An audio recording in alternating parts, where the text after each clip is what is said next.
Hi, it's Steve. Today we'd like to show you how to change the kick plate or access panel on your dishwasher. It's a really easy job. Let me show you how we do it.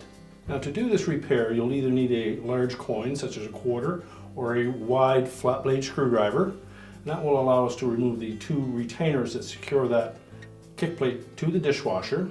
Once we've done that, we'll slide the new one into place and replace the fasteners. So just turn those fasteners 90 degrees either left or right.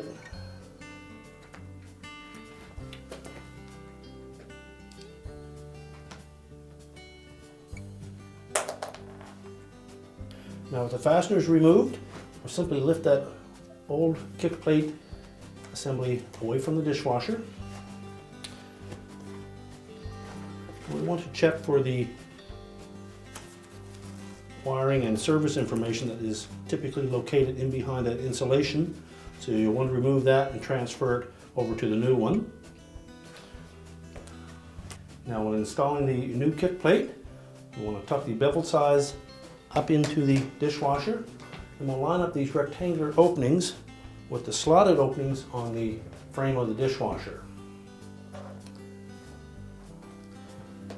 So with the dishwasher in position, the leveling legs down where they should be, the bottom edge of that toe plate or access panel should just clear the floor.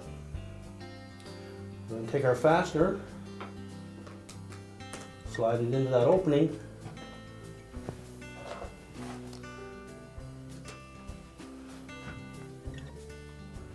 and then we'll rotate that fastener 90 degrees to lock it into place. And that will still allow you to make minor up and down adjustments to make sure it's level with the floor. With the fastener secured, our repair is complete.